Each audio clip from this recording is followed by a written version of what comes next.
cece ku ce game da maganan da wata actress na Kannywood wanda ake kiranta Nafisat Abdullahi ta yi game da aure.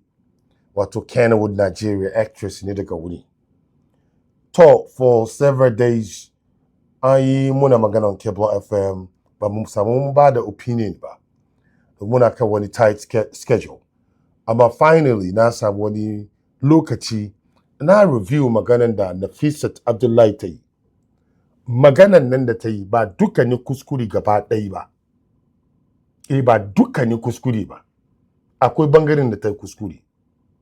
Amma akwai wani bangaren nan maganan ta faɗi gaskiya ne. To kenan inda ta yi maganan na section by section, shi ta aje wancan bangaren nan ta bar shi wurin nan. Da an kara fahimtanta. Wancan bangaren nan da nake magana kuma na zo kan shi. Amma mu soma inda ta fada daidai. Duk inda kake sauraron mu Cable FM. Ina ce maka assalamu alaikum wa rahmatullah wa barakatuh.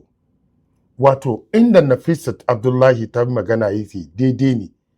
Shine akwai wasu mata ana aurensu a kai su gidajen aure. Gaskiya a cutar da su. Su sha wahala, su ci wahala, su kwanta cikin wahala. A hannun mugayen maza. Wannan akwai shi. Duk duniya ba wanda zai zo ce kamar babu matan da suke fuskantar wannan matsala. Akwai wani na nan kafin ya aure mace zai mata dadin baki da maganar soyayya. Amma ya aure ta kullum kafin shiga gari ma shi ya tasha shamari ya buga ta. Yana faruwa. Ba wanda zai zo ce kamar bai faruwa. Akwai wani mana nan zai mata alkawari tana makaranta ta ce kaki damu ki dai aure ni, in kika aure ni kin ci gaba da makarantan. Ta ce haka, ta ce gaskiya ne, ce haka za yi. Ana haurin kuma ya saba alkawari ta zo kuma ya cut mata education. Wannan yana faruwa. Akwai alkawari da daman da suke yi tsakanin junansu a yauri kuma sha canja. Dukkan yana faruwa fawo. Kuma wasu matan kuma in haka kuma ya cika da su suka fada cikin hannayen wato wanga miyagun maza. Akwai minority ba su ne majority ba. Akwai miyagun maza da yake suka yi aure haka suke yi da matansu. Sun buga su, su deny su wasu key basic rights wanda zai bari mai shin ta feel kaman kai tana cikin wani tando ne, wani rami na aka gina aka sa ta ciki ba ta da wani way out. Dewa suna fuskantar wannan matsala. Fact ne ba ka deny. In ba ka taba jin ya samu wani ba, ko wani aka ya cika da wata ba, ka dai je ka yi tambaya kadan. Bude kunnin ka dai kadan ka ji. In ba na kusa da kai ba ne, wani na nisa haka ya cika da ita. Isa gaskiya ne, fact ne. Da kana bude baki kana wani magana, ko da ka bude waya in ka ce a kira, ka ji wasu matan sun zo su yi maka magana. Wasu sun zo su yi kariya, amma wasu sun faɗi gaskiya. Wasu mazan ma da kansu ma suna su yi nadama. Ya ce ya taba wurin wata ya zalunce ta ya mata haka. Duka ana ji. Shi yasa kenan ta wannan bangaren nan akwai challenges da abin da yake wasu suna yin aure nan with wannan expectation nan, amma bayan sun yi aure nan zero sifili ba su ga wannan abin nan. Yana faruwa. To, abin da ke biyowa in aka yi cika da wannan matan, wasu matan da ba su yi aure ba da suke kwaɗai su yi aure, wasu su suna get emotionally da kuma mentally kuma suna get confused, suna shakka game da sha'anin auren nan. Tsoro na kamun su kamar kilan suka ji suka yi, su kuma haka abin zai cika da su. Shi yasa ko wasu mata emotionally yanda abin ke affecting su ke nawo. Amma ba wai mai shin nan from the get go yana da matsala ko tana da matsala da aure as a whole bane.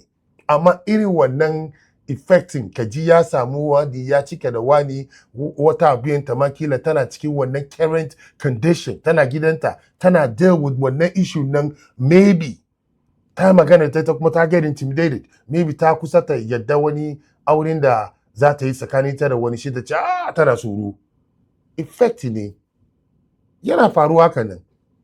suna get ko da yake ba su abin ya cika da su directly ba, ma suna get traumatized kan wannan abin yana touching su, ya ba su wannan effect nan da perceptions game da auren nan shi ya zama negative. Ya zama negative. Ita iri wannan mutanen shi ga in lokacin da suka ji batun aure sai su ce ma wani ki careful fa, domin wasu da nake jin da suka aure aka yi mata dadin baki ya ci kaza, sai su doki wannan experience nan su mai da shi ma'auni suna wato ba mutane advice da shi, domin suna tsoro, suna feel kamar ya kamata su protect kansu, su protect kuma mutanen da yake kuma suna care about. Haka intention yake. Amma matsalan shine ba majority suke ciki wannan matsalan ba. Majority wanda suke aure ba su samu irin wannan experience. Shi yasa ya kamata waɗanda yake suna wato wannan negative experience yana firgitar da su, ya kamata in suna ba da take su duba da bigger picture nan. Majority mutane ba su jin irin wannan abin, ba su ciki.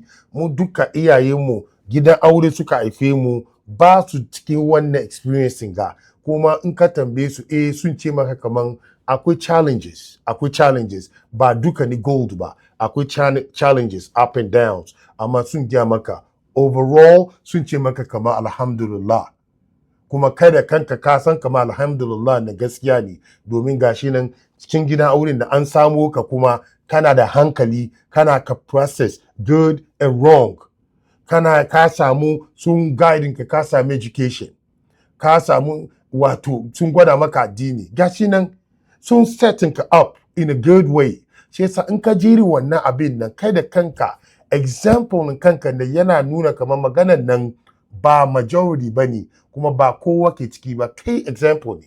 Nafisat Abdullahi ita kuma example ne, domin ka study ta tana da very intelligent, okay? Shi yasa kenan iyayenta da suka aure suka haife ta, su suka kai ta makaranta, suka raise ta, suka ba ta education, take ta express, ta process things. Kenan wannan kawai ya disqualify don wani abin da zai tease hankalinta ta duba abin nan ta generalizing shi. Wannan kawai ya kamata ya disqualify wannan abin.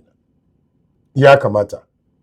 Amma tana da right wato ta ba da opinion kan wato abin da yake tashi da yana faruwa ko ya cika da wasu. Tana da right wannan. Amma inda ba ta da right ta shiga, kuma wannan kuma debatable ne, wasu ta shiga wurin nan. Shine abin da ya kamata don mace, ba Nafisat Abdullahi kadai ba ita wannan magana yake shafa specifically ba. Abin da ke cikin don macen da yake ta get intimidated domin wani game da aure, ita ya firgitar da ita based on experience, wani abin da yake ya cika da wata abuyanta or whatever, ya kamata ta san kaman shanin auren nan wato addinin musulunci ya zo da shi. Abin da addinin musulunci aka ce maka ya zo da shi, in kana son ka tabbatar ka samo shi cikin Alƙur'ani da kuma koyarwar ma'aiki sallallahu alaihi wasallam. Shi yasa cikin Alƙur'ani akwai dokoki game da aure, yadda za a yi aure, hanyar da ya kamata ka bi, ka gane, kuma in rabuwa ya zo yadda za a yi, ayan kuma aka haife su yadda za a yi da su, duka akwai dokokin na fawo. Kenan addini ya zo da shanin auren nan, addini ya encourage, shi yasa ubangiji ya ba da dokokin da za a yi da shi. Inda kaman ba shi cikin shanin ko a'a an ce kaman duk abin da ya gano shanin auren na opinion ne, da ba samu wannan rules and regulations nan da divine instruction yanda ya kamata auren na cikin Alƙur'ani ba, da ba samu. Amma yana wurin nan garau, to abin da ke wurin nan kuma haka nan, in aka zo inda za a shiga a ce maka ko ka ba da wani opinion ya yi kama da kai dai abin nan bai da kyau, kana da matsala, wurin na samu matsala da kai, domin Kur'ani ya zo da dokokin nan yanda ya kamata yi shi, kenan ubangiji ya stamp abin yana da kyau kenan.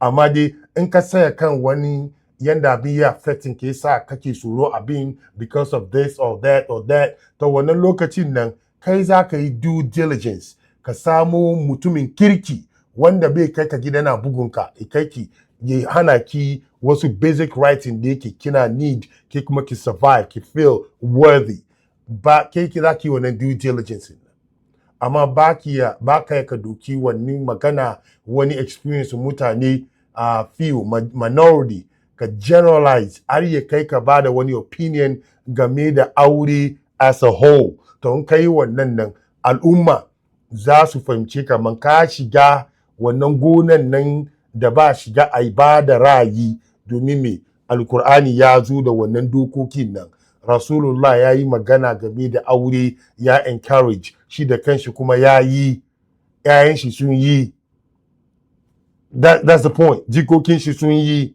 kuma wannan shi rasulullah ya fi ni ya fi ka ya fi ki ‘ya'yan shi sun fi ‘ya'yanmu sun fi ‘ya'yanki sun fi ‘ya'yan kowa sun shi yasa dukkan nan yana justify kamar wannan auren nan positive thing ne kuma wato yana da wannan stamp ba wani issue game da aure sai dai a samu issue a cikin wani aure wanda yake wani mugun mutum ya ji aure diyan wasu ya kawo ta zo na walakanta ta wannan ana samun matsala da shi amma ba samun matsala da aure a'a babu matsalar nan ubangiji ya zo mana da shi ya encourage yi manzala sallallahu alaihi wani hadisi wanda ya ce ya encourage ya ce a yi aure ya kuma ce waɗanda ba su son aure ba su tare da shi wannan magana babban magana ne wanda ba ka son aure wai ba ka tare da shi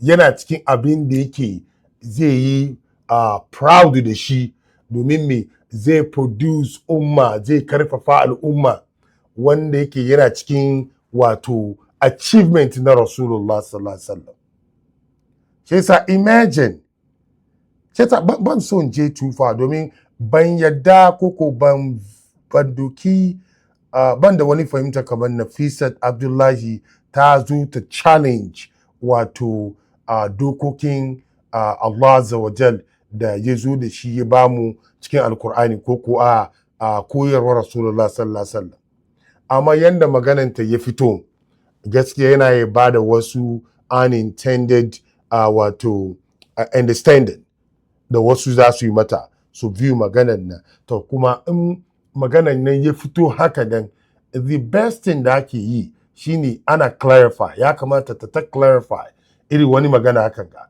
domin in ba ka clarify ba shi abin ya saura haka nan fahimtar da aka yi kenan haka al'umma za su kallon ka suna duban ka da shi kuma wannan kuma abu ne mai zafi in ya shafi wato addinin musulunci alkur'ani da kuma sunnar rasulullah sallallahu alaihi wasallam sai yasa at the end Nafisat Abdullahi again ba ta yi kuskure gaba ɗaya ba amma inda kuskuren ta yake the vast majority al'umma suka gan wannan kuskuren nan shine inda ta generalize ko suke gan ta generalize opinion game da aure gaba ɗaya inda ta saya kan opinion experiences da wasu mata suke samu na negative game da aure ta wannan lokacin nan da ina ce duk wanda zaka zo ka ce ba gaskiya bane babu wani negative experience wasu suke samu cikin gidajen aurensu ko shani aurensu